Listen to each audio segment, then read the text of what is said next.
Well. Here we are back again for another healing session, man. Thank you guys for joining us, man. Welcome. You're here with the Reverend, baby. You know how it is. We're going to talk about some real shit, bro. Yes, sir. It's life, man. Before we get going, introduce the man to my left, my voice of reason, Mr. James Webb. What's going on, brother? Not much, man. Just, saying dumb shit on the internet and getting yelled at for it. That's what we're here for, baby. All right. I was worried I was going to get some backlash from Monday, man, because I was...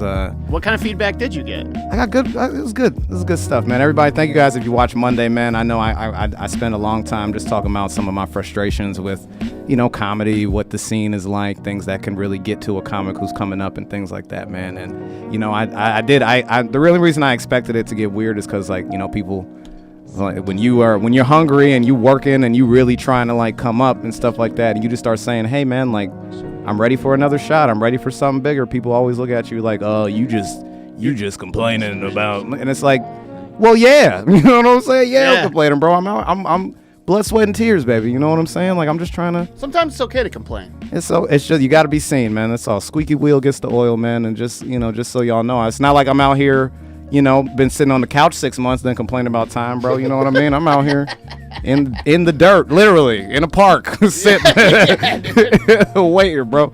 Nah, it's cool, man. But it's natural, man. We all have things that we're trying to get out of life. You know what I mean? Everybody has their own ambitions, things that they're searching for, things like that. But it's okay to just, you just got to keep working, man. That's all. You just keep working.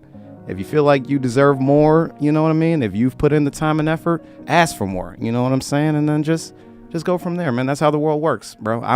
But today's episode, I'm actually very excited to talk about an individual, somebody who has actually kept me motivated throughout the years, somebody who I've worked with since the beginning of my comedy career, bro.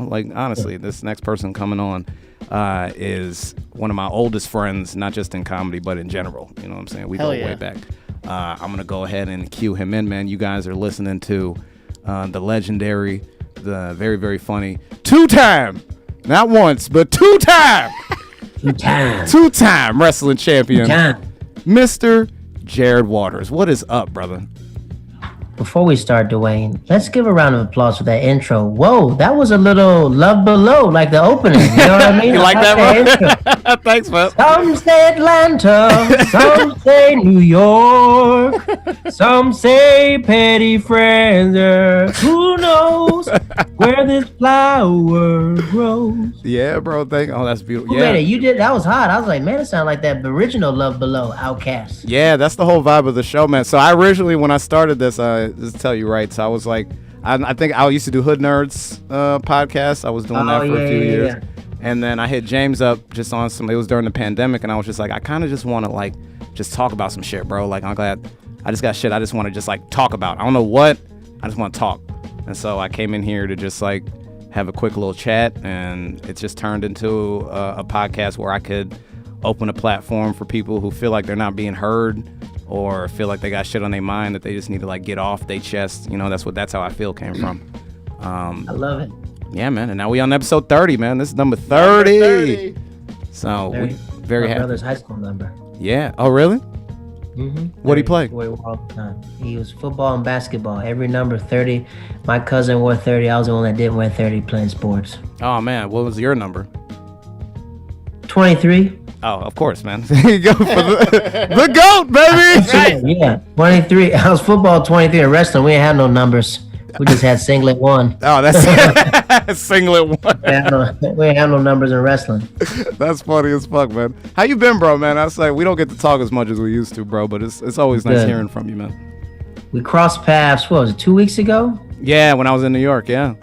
New York, you did a really good set. You did our show, closed it out. And they're like, when you gonna light Dwayne? I said, yeah, let him go till he stops. Sorry, man, I didn't mean to come in big time, everybody. I said, he got time. Let him go. Yeah. I always let the dudes rock. People that I know, I was like, F it. It's freaking. If people are having a good time, F it. I don't care. Do 30 if you want to. Yeah.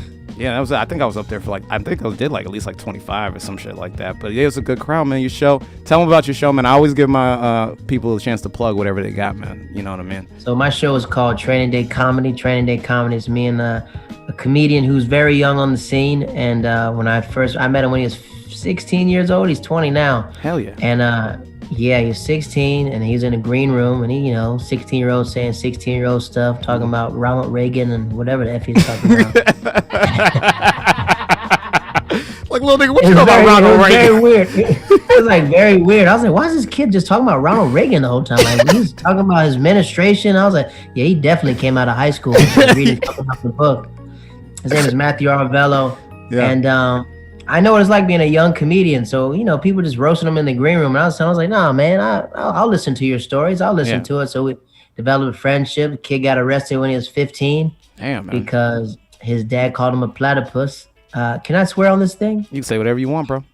His dad called him a pussy. That's what his dad called him. His dad called him. I know that's not a swear word, but for me, in my language, that's as high as it gets. Dad called him a pussy.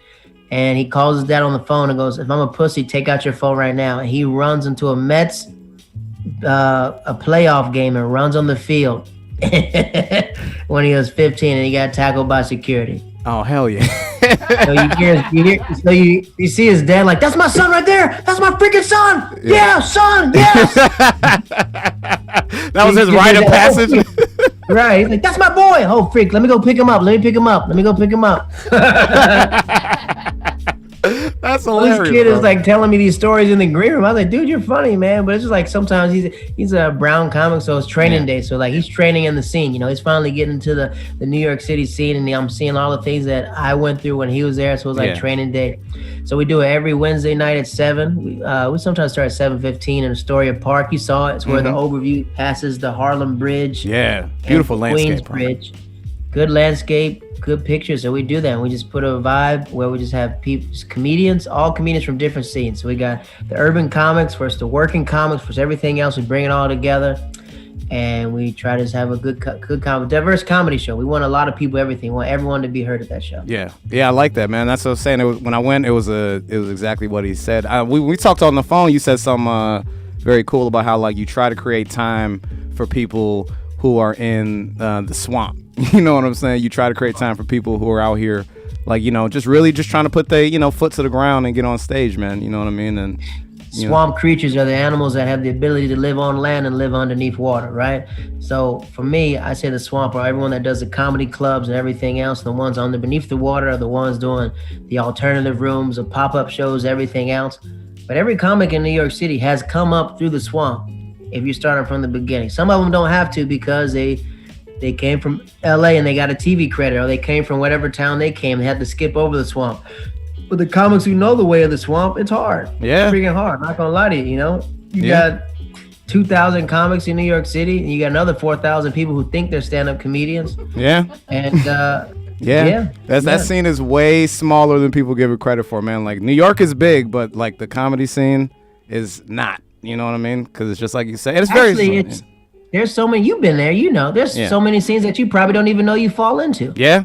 Like each borough has like multiple scenes of people who just. Multiple scenes inside. Mm-hmm. So it's like. Go ahead, yeah. No, I was just saying, so it's like it's tough to come up through all of that. You know what I mean?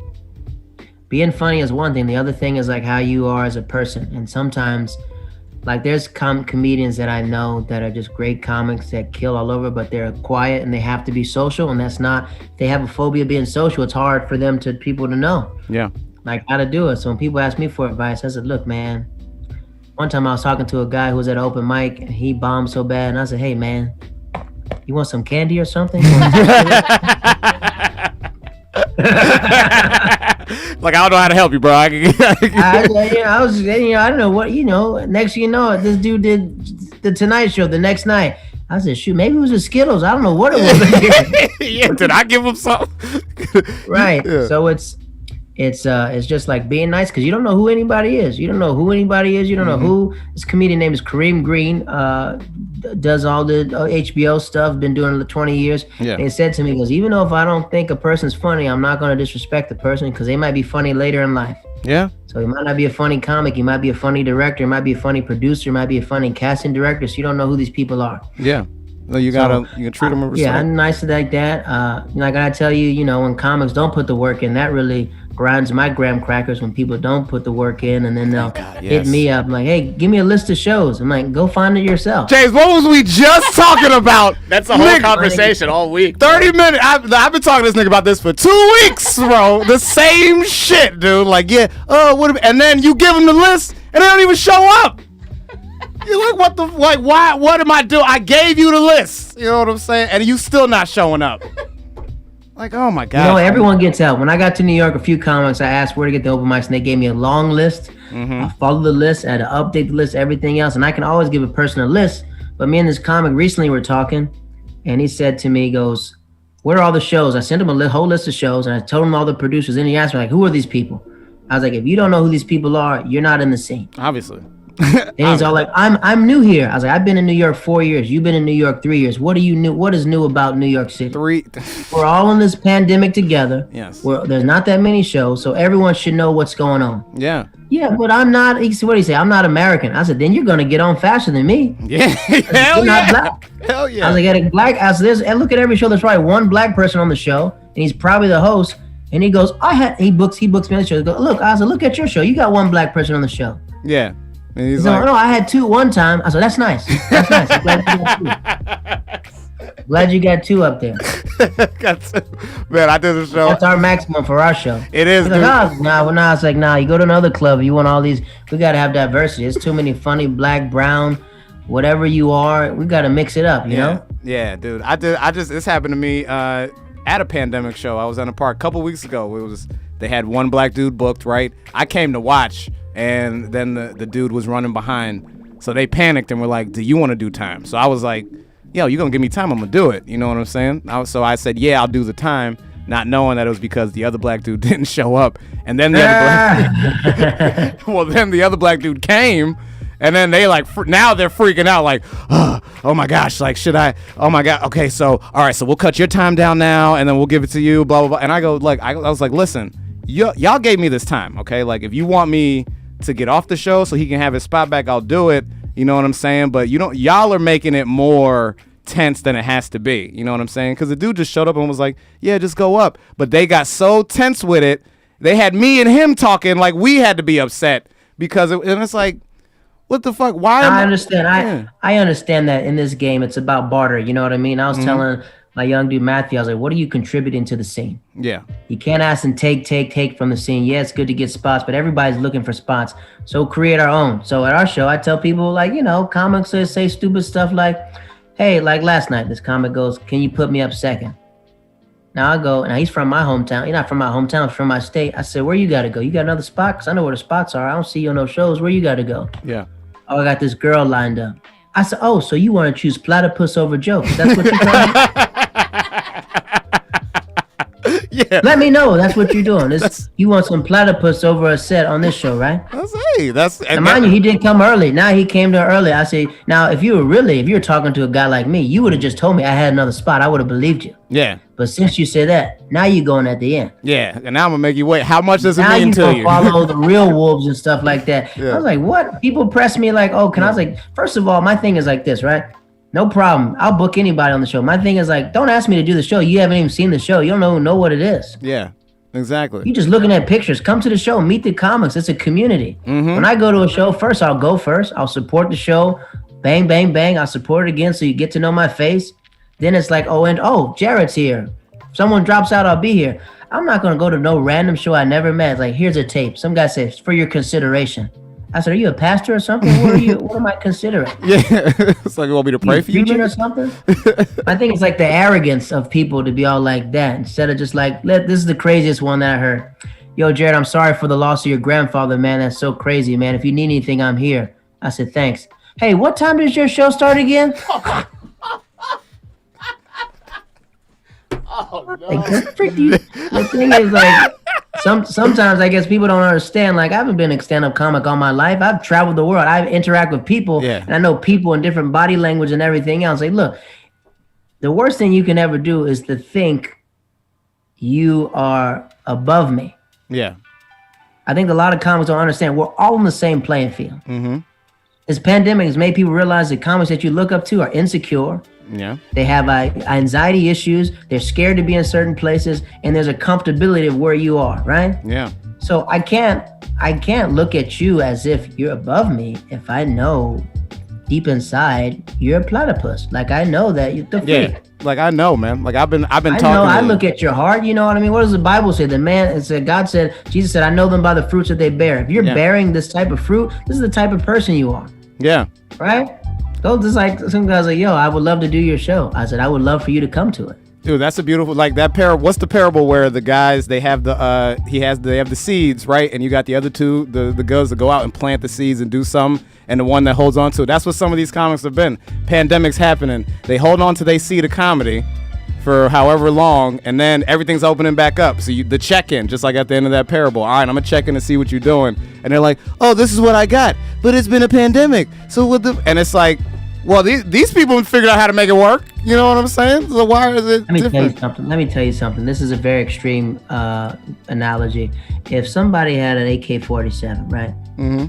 And went around New York City and shot every working comedian in New York City, right? Right. Guess how long the city would grieve for?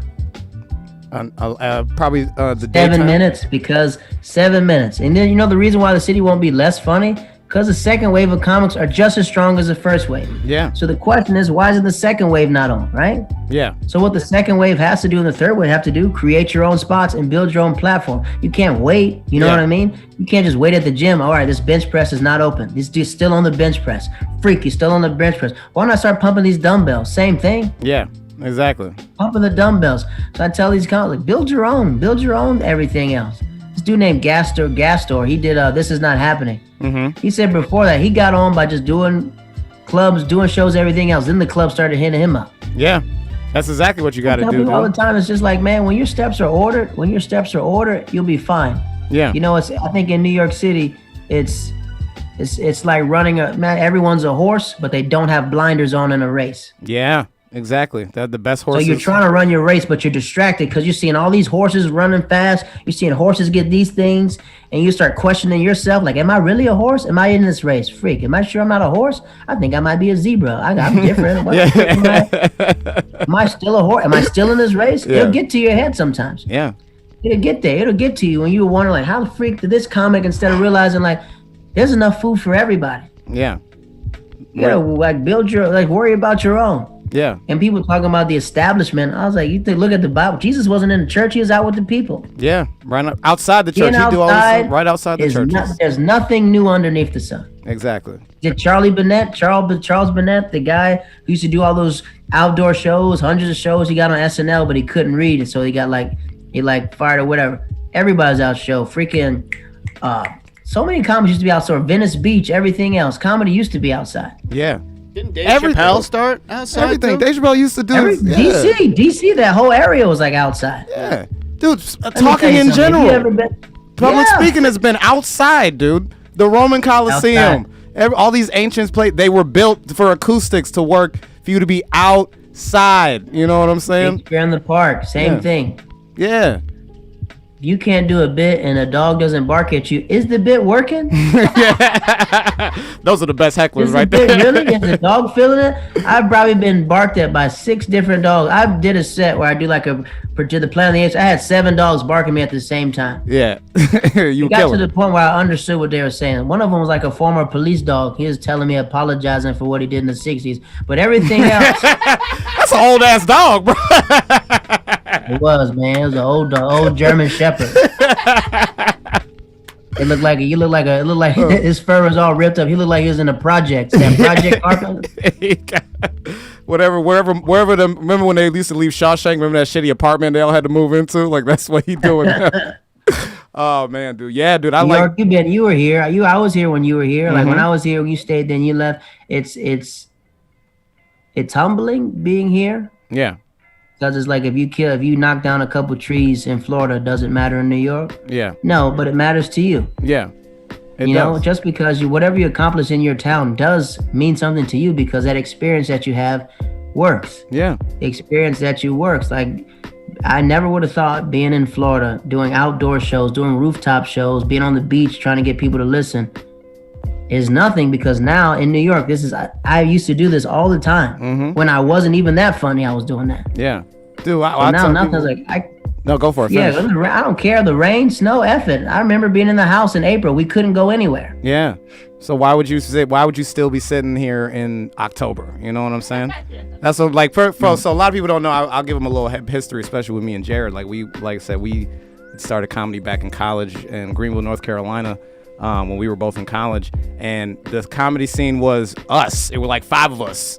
We were the scene. So it was literally us doing exactly what everyone has to do now. Go outside, fucking grab a random motherfucker off the street. Remember that? Okay, this is my favorite Jared story. This is one of the first times we hung out, right? We did this show at our school, and there wasn't a good turnout that week. You know what I mean? Despite all the shit we had done. This is one of the first shows you did remember you went downstairs to the other talent show that was happening. Great rooms. Yeah, the great rooms. Yeah, we were in the great rooms, and then they had something going on in the theater. So Jared, bless you, brother. So Jared goes down to the theater. I think there was an Apollo show happening, and I don't know what you told them. I think you told us. You told them like Tracy Morgan was upstairs or like some random. Whatever he told them, 200 people just start filing into the fucking room, and we had a show. I told them we're giving free PlayStation 3s. Yeah. I told her we're giving free PlayStation 3s and iPod Classics, and everybody walked upstairs. Dude, it was so many people. And they're just filing in. Like, we about to wrap up, too. And they just filing in, bro, coming in. And we do the show, bro. Like, it's like by any means necessary, man. People don't understand. You don't understand what that's like if you've never had to deal with it. You know what I mean?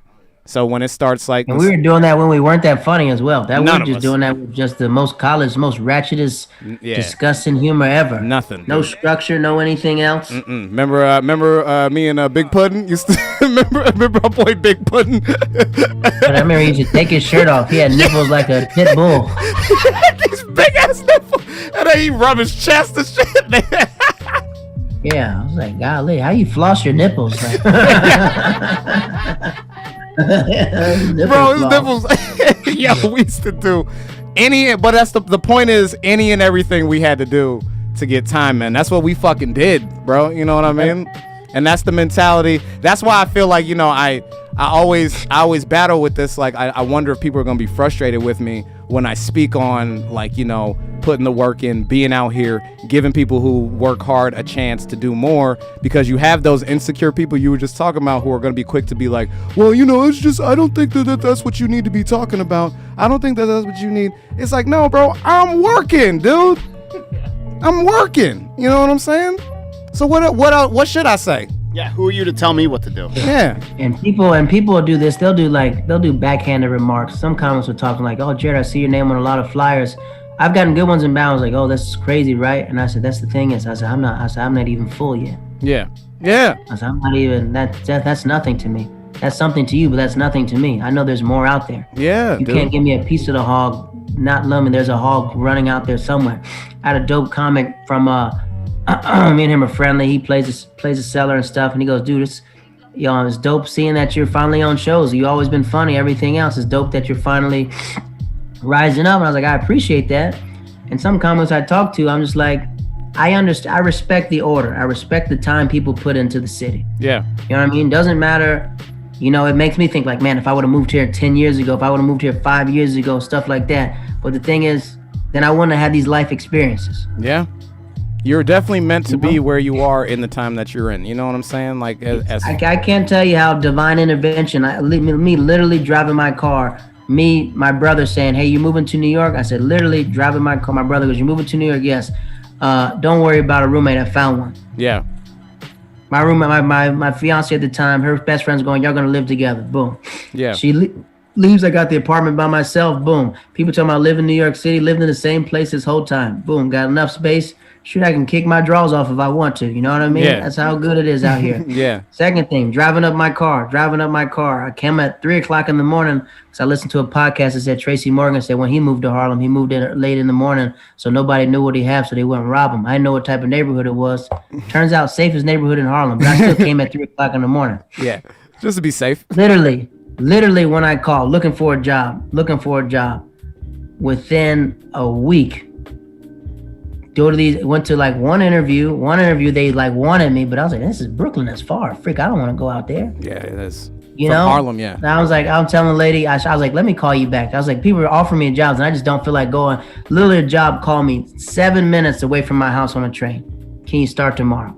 Hell yeah, bro. Yeah, that's divine. That's Start divine, tomorrow. bro. You can't tell me divine intervention. And on the job interview, have you ever taught another grade? I've only taught kindergarten. Moved another girl out of her original class and put me in it. Yeah, that's all. That's all. This divine, is God's bro. plan, homie. This ain't mine. Yeah, you just got to keep working on it. When I was like frustrated for what? Right.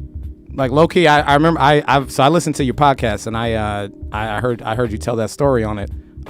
Which if you don't mind telling more people what that podcast, what it's about, because I really like it. I think it's like really good. This podcast is called One Man, One Tree in a Hill. It's a podcast about being alone with your own thoughts. And it's about making a time capsule of a person. So imagine your great-great-grandparents or your grandparents having their thoughts when they were like 30 or 25, their intimate thoughts. And you're making a time capsule for your grandkids. Yeah. And then we're not doing that. We review One Tree Hill episodes. Oh yeah, dude. I listen, dude. I'm about to steal my roommate's Hulu password because the way this man was describing One Tree Hill episode, that boy Luke, he was like, Luke is a cold ass dude. I like this guy. I was like, yeah, I gotta. Dude, man, yeah, dude. I thought it was a drama on that show, yeah. But I realized that people love One Tree Hill, and I was like, F it.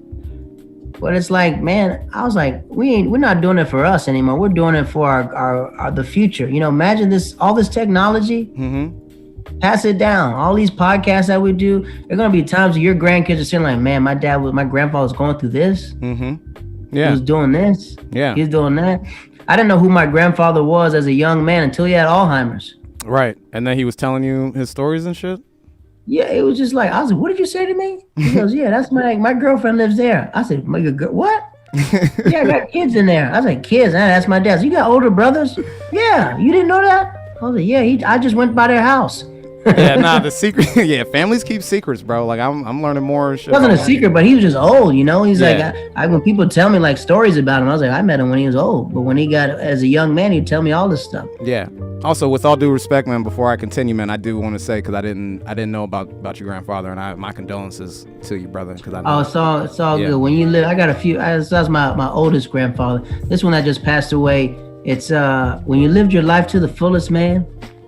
Ain't nothing to be sad about. Hell yeah. I think it was one time he married his wife when he was 16. My grandmother was 16. Okay. And they had what do you do? They had their renewal of the vows on their 50th anniversary. They had a real wedding because back in the day, poor people didn't have weddings. They just jumped over brooms. Yeah. So he's sitting back there in the green room, not green room. He's sitting back there telling us about marriage and stuff like that. About, he's talking to my cousin. My cousin was on his 5th wife, so my cousin's it's going through one ear, going out the F. And he looks at me. He's on his 5th wife. My cousin. He's a black Donald Trump, minus the racism. But right. He's sitting there talking to me about. I think I'm like 20. I'm 20. And he's all like, I married the girl of my dreams when I was 16. We've been together for over 50 years. He goes, you know why I married the girl of my dreams when I was 16? And I said, because y'all didn't have no technology and y'all couldn't see what else was out there. I never seen him just twitch, and he smiled at the end. But I was like, maybe I shouldn't throw this joke out here right now. Wasn't no OnlyFans back in the 60s, baby. You know what I'm saying? Y'all didn't even know how to contact people, make long distance calls. What the? Of course you're gonna make it. You didn't know what was out there. What was a thirst trap before social media, bro? You know what I'm saying? Yeah. Shave the dove to the right side. Okay, quick. This girl got smooth hands. This dove got a shaved back. Dude, remember Ray Charles though? Ray Charles used to feel chicks' wrists to decide how cute they were. I'm like, that's not a good indication of how cute somebody is, bro. Ray Charles had to be hitting some busters, for sure. He had to. They got these old sayings. I forgot my other grandfather's friend. His name was Harold. And that's an old ass name. They had Alzheimer's, so they would go back to how they were as dirty men. He goes, you know how to cut the mustard? And I was like, what did you say to me? He said, you know how to get down there and cut the mustard. I was like, cut the mustard? What does that mean? He goes, come on, how you cut the mustard? And one time I go inside the refrigerator and I open up this mustard jar. And I stuck a knife in there and go, I said, is he talking about? What did he just ask me? Do I know how to do? This dude's trying to find out. True story. I was like, cut the mustard. What? And I was like, oh. Oh, you trying to. What did this old man just ask me to do? Yeah. Man, I was like, freak, these old men are wild. Yeah, they old people do. My grandmother's in a nursing home right now, man. And the thing I'm worried about most is the fact that old people are horny as fuck, bro. Like, that's what I'm saying. Like, I'm trying to go see her because I don't want her to run into a Harold and then have that nigga talking that cut the mustard shit. Mr. Harold, man, I think that I truly, I don't know. I think I got cousins probably scattered all over because they didn't have the good technology. I don't know when condoms were invented. I don't know what age, but I know I'm pretty sure I got family some spread out here. Yeah, we all do, man. All those war babies from the war when they sent all those black dudes to the war and stuff like that. Mm-hmm. I forgot that he told me this story that when I lived in the Netherlands, I used to live in the Netherlands, and I asked this girl one time. I met this concubine at a bar, and she was saying how, what did she say? I was like asking what the infatuation with like black American men was. And she said her grandfather told her the reason why they gravitate towards black American men because during the war, they used to push the black people to the front lines. Yeah. So when they saw these big, thick afros and everything else and all this swag, it was just like and black dudes, they'd never been with like white women that weren't racist. So when they got to France, they're like, what, y'all like us? What? So he's out there making all these war babies and stuff. Man, I can only imagine, dude. So there's all like in Europe, Afghanistan, all this just mix. They're just swirly people. Yeah. Mixed with big black lips and like different eyes and stuff like that. We call them war babies. War babies. Oh yeah. Well, that's better than. Yeah, war babies. Still seems like they get treated better than over here, bro. That's what matters. You know what I mean? That's good. Well, Jared, listen, man. We where we at with time? James, before I go, do we have any comments? Anybody's comments or anything? No, they're just watching today, man. All right, good. Yeah, I love the fact that I get to catch up with my friends, man. We've been through a lot, honestly. Me and Jared, dude. Man, me and Jared fought over the same girl once. No, I didn't. I didn't know. That's a lie. That is a lie. I tried to fight. Yeah, I did. You know, I tried to fight. That is a lie. That is a lie from the pit of hell. Okay. That is a lie. All right. We can get a lie. I know this is your platform. We didn't fight over a girl. Dwayne tried to talk to a girl he met at my party. Okay, I did. And then what happened? Okay. No, because she, first of all, this girl. I said, where do you think she came from? Yeah, dude. So we did start talking to this girl. To a girl that was in my laundry room talking to me alone. And then I got the number. So I'm over here thinking I'm scooping. I'm scooping. I got mad because I got mad at Jared because I thought I didn't know they were still fucking. So I go to my friend's party. We were entangled. There it is. We were not. I did. I tried to run up on my man, dude. We were sinning. Yeah, I tried to run up on my man. Dude. I got. I look back on it, dude. It's not my favorite time, dude. But I was. Listen, Dwayne. This is what Dwayne was doing. So Dwayne. She was telling me, I was like, she said, I'm going to Dwayne's house to play Mario Kart. I'm like, what the Mario Kart? What? That was my game back then, bro. You know what I'm saying? Were y'all playing Super Mario Brothers or something like that? We played a lot of Mario Kart, boy. You know, Mario Kart. We played. Drove to your dorm room in my car. Yeah, well, she did. Dude, I'm telling you. You see why I was so jealous. Because you can see, I was so jealous of Jared. Because of how much I like this chick, dude. It made me so fucking mad that I was just like I was at Whitey's house and finally it wasn't just Dwayne. Every comic had a crush on her. Every single comic did. Well, but we were the only ones talking to her and then you were the only one fucking. So that because Jared knew what he was doing. And I was over here like, come on man, my Mario Kart game has gotta mean something. It did, man. She'd be sitting there talking to me like, I hung out with your friends, Whitey and Dwayne again. Yeah. She was like, yeah, she was toxic. She was. What was her? Oh man, fuck. What was her name? You knew what her name is. Don't you lie. You know what the name is. I'll leave her name out of this. Yeah, but let's say that off there. When Dwayne told me, I was like, that's what you're mad about?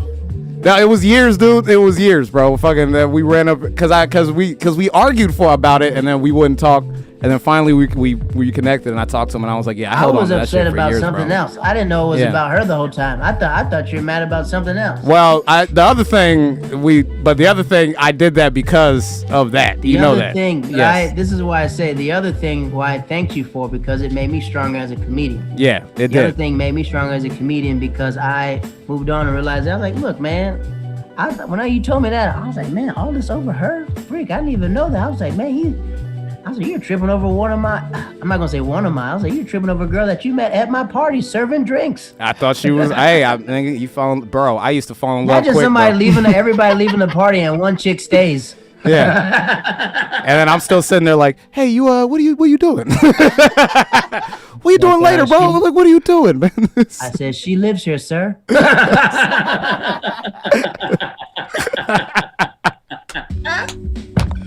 Oh man, dude, I think it's because I thought it was something else, but that's why that's why I did it. When we talked, that's why I did it, and back in the day, I was really I was deep in the matrix. You know what I mean? I was really new to this, not true to this. Well, actually, I was true to this, not new to this. Yeah. And I remember that, and I was just sitting there laughing. I was like, could you believe all these years she was mad about this thing? Mm-hmm. I did not think she's a beautiful woman, but I was like, man, I did not know that it was about that. Yeah. I thought it was deeper than something else. Yeah, bro. No, we not perfect, bro. Hey, I will never fucking sit here and tell somebody. Bro, I was a petty ass dude. Remember, I was younger than everybody too. So like all the because y'all were all seniors. You are. I was like that kid Matt. I was like what 19 or whatever like that. And then 19. Yeah. Where were you born? You born in 91? Mm-hmm. Yeah, so that was like 2010. Right? You're turning 30? I'll be 30. Yeah, I'll be 30 in a couple months. Yeah. I'm 1 year older than you. Yeah. So when I got out to East Carolina, I was, the only good thing about when we started out with comedy, it was acceptable to party every night. So we were just throwing parties and stuff like that at the house. But you guys weren't. You guys were like writing sketches and stuff like that. But I knew like a lot of the football players when I was walking on. So I knew a lot of people. And I was like, man, y'all come to my party. Let's turn it up. Yeah, dude. It made me. I'm not gonna, cause like I've always been that kid that's like I just wasn't cool enough yet. You know what I'm saying? It made me. Dude, Jared was the coolest motherfucker. He was from the Netherlands. He was mysterious. You know what I'm saying? He was jacked as shit. Like swole as hell, bro. I was just sitting there like. I was like, what did I say, Dwayne? I said, Dwayne. I told her, I said, Dwayne, meet these lovely ladies. There's nothing but ladies here.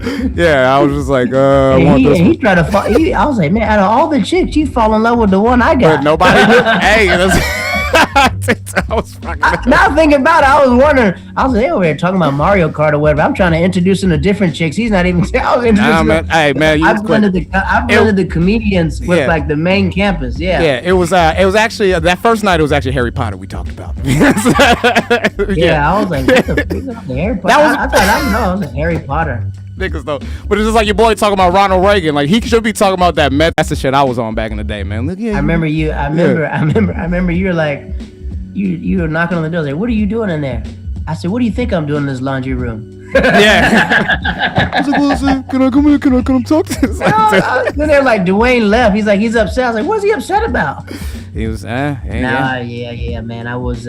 But the good thing is, I think that especially as men, sometimes as men, we don't know how to express ourselves and to understand, like, when we were hurt, like, we've been knowing each other for, like, what is it, 16 years? Now, now it's, a lot of years, bro. 14, 2006, well, I don't know how long. It's been a long time. Pretty much 10, maybe 10 It's 10 definitely years, over 10 years for sure, but it's like. 10 years. And I think at the time, sometimes as men, we don't communicate saying like that. Some things I thought what was understood and you saw completely different. Mm-hmm. And I was like, man, only thing we had to do is just talk about this. And I'm just thinking it's something else.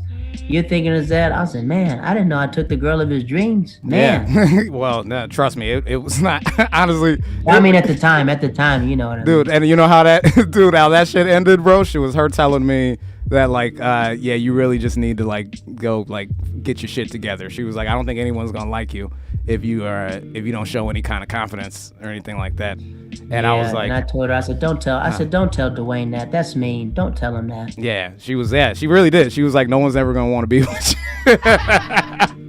Yeah. I was there. Yeah, I was there. She was there. Yeah, she was probably there because I was a nigga. And then I'm not even gonna lie, bro. I was supposed to be watching. This is how fucked up it is. I was supposed to be watching Gladiator with my boys, right? I'm on the phone with her, fucking just.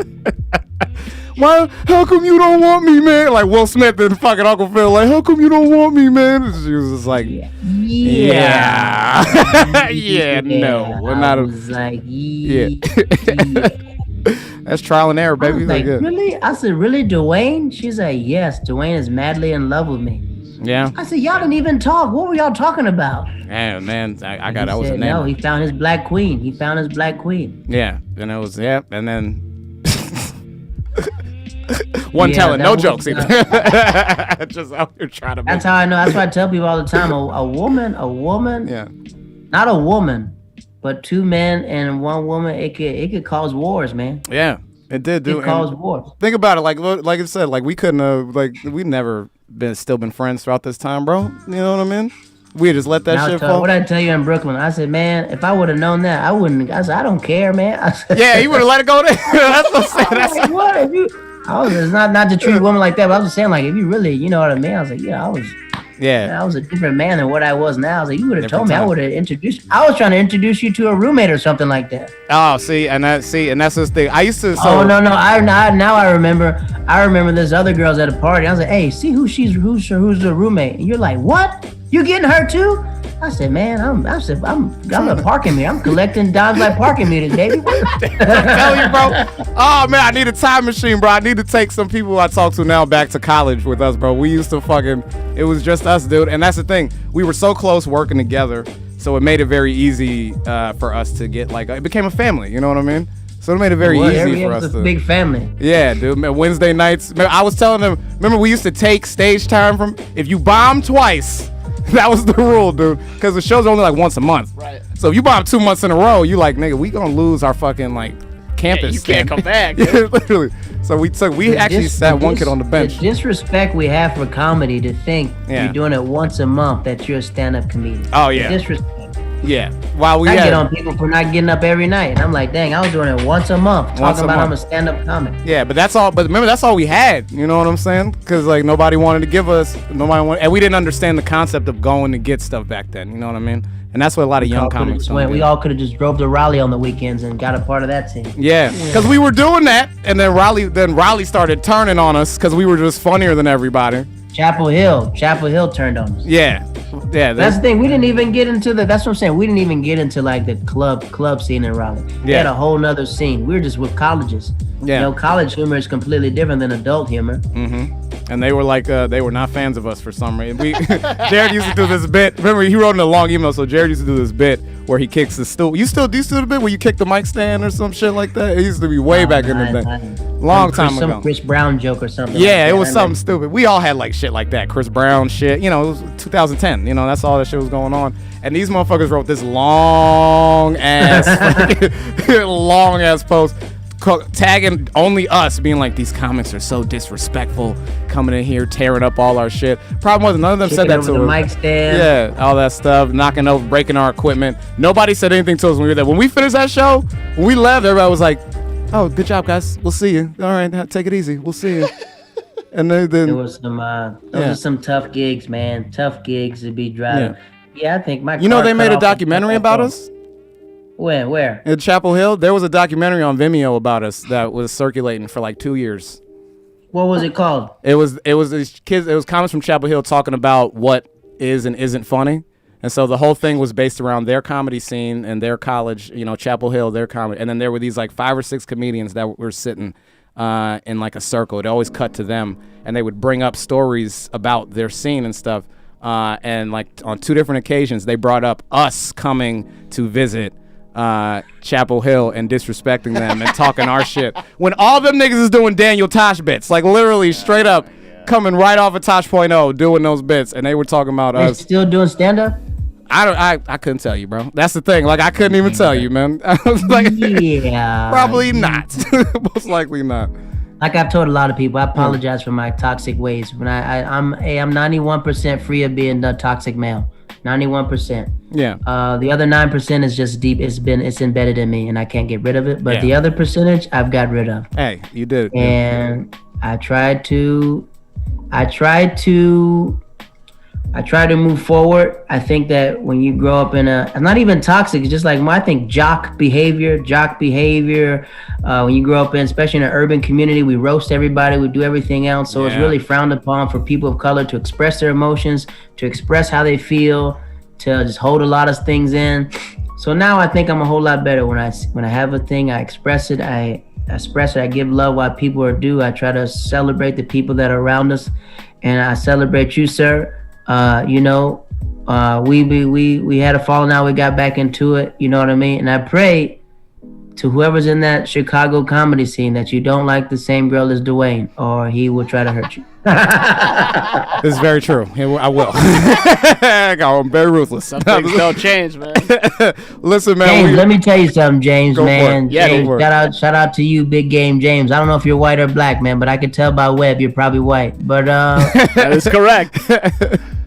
Whitey James, yeah, man. Keep working with Dwayne. Dwayne, he's very hungry, man, and Dwayne, he's always going for the gusto, man. I see it every day, dude. Are you on Tinder, Dwayne? Nah, I'm off the apps. You on Bumble? What are you on? Anything? Black people meet? Nah, bro. I just do it straight up in person, bro. I'm done with the apps, dude. Like for real. It's a pandemic, man. Yeah. It's a pandemic. I know. It's hard, but you can through the mask. You got it's a new type of game you got to throw at them through the mask now, but.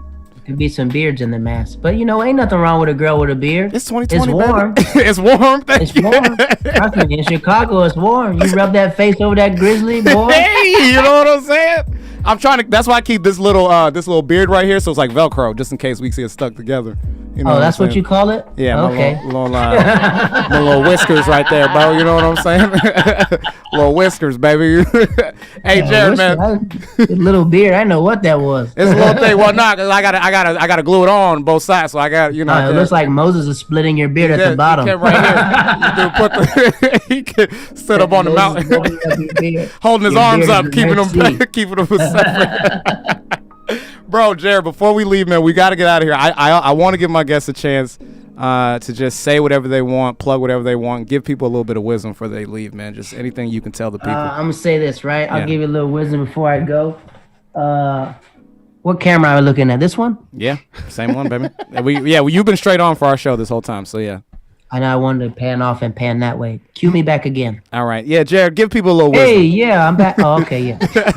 You got it. I want to say this, man. I want to say this before I get out of here, man. There's a story in the Bible about David and Goliath. David and Goliath, the iconic story about David killing Goliath, and he brought 3 stones, right? He brought 3 stones, right? But my question was, when I was reading this book, is why did he bring 3 stones if he knew he was going to kill him with 1? And that's a good question. Like, why did he bring 3 stones if he knew I was going to kill Goliath 1? And the reason why he brought 3 stones and he brought more stones because there was more giants out there and he's prepared to kill more giants after him. Yeah. But the thing about it was he didn't have to because people got inspired and started slaying giants after he did it. So my thing is in life, whatever you're doing in life, remember you're an inspiration for the next person or for anything else. Whatever giant you have in your life, you're slaying it, but be prepared because someone's going to get inspired by you. So when you feel down or when you feel out or you think like maybe I shouldn't do this joke or maybe I shouldn't go to this business meeting or maybe I shouldn't become an entrepreneur or leave this job or ask for a promotion, just remember you're inspiring somebody else. So just remember you're not doing it for yourself. You're doing it for someone from the side of you looking at you, somebody in front of you, someone behind you. So slay the giant in front of you. That's my message for today. If you're on Instagram, my name is Mr. Waters. That's Mr. Waters, the black dude on the horse. If you're on Twitter, Mr. Waters.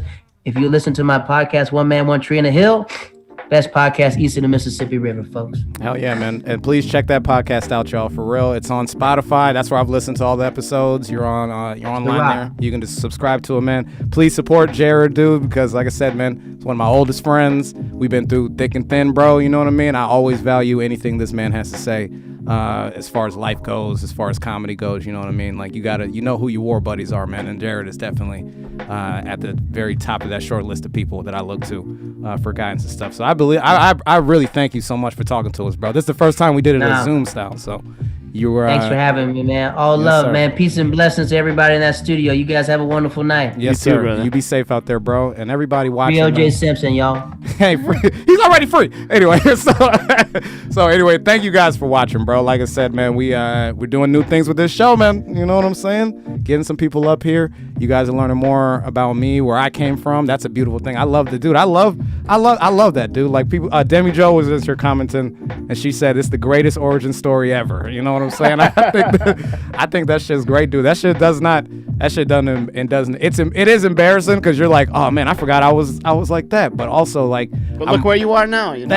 Thank you, man. I'm all about that, dude. We all come from somewhere. Nobody starts out on top. You know what I mean? Greatness from small beginnings. I just restarted Uncharted this week. So greatness. I'll finish it. I promise I'll finish it. I will keep kicking Uncharted to James. But anyway, if you've been listening, man, thank you guys again, man. Again, subscribe to everything Jared is doing, man. Follow One Man, One Tree in a Hill on Spotify. Listen to his podcast. Follow him on Instagram, Twitter, Facebook, anything you can. Keep up with his work, dude, because he's going to be doing some great things here now and in the future, man. And like I said, man, if you enjoyed this show, you know where to find us, man. We always have our Facebook page. We go live everywhere from People of Comedy to Hood News Network. We'll be on, I'm about to drop the next 10 episodes on YouTube pretty soon. I got those downloaded. They're going to drop, so you'll get 2 full seasons of the show if you want. And we're just going to keep adding this show to different platforms and keep bringing you that voice that you may want to hear in a time when you may not be expecting it. You know what I'm saying? So without further ado, I'm going to go ahead and end on my favorite line, guys. As always, man, as we say every single time we come together, we can't all be perfect. As you can see, you just met my oldest friend. We can't all be perfect. We can't all be perfect, but we can be people, guys. All right, so keep grinding, man. Keep doing what you got to do. Keep slaying your own giants, bro. And we'll be back pretty soon. Thank you.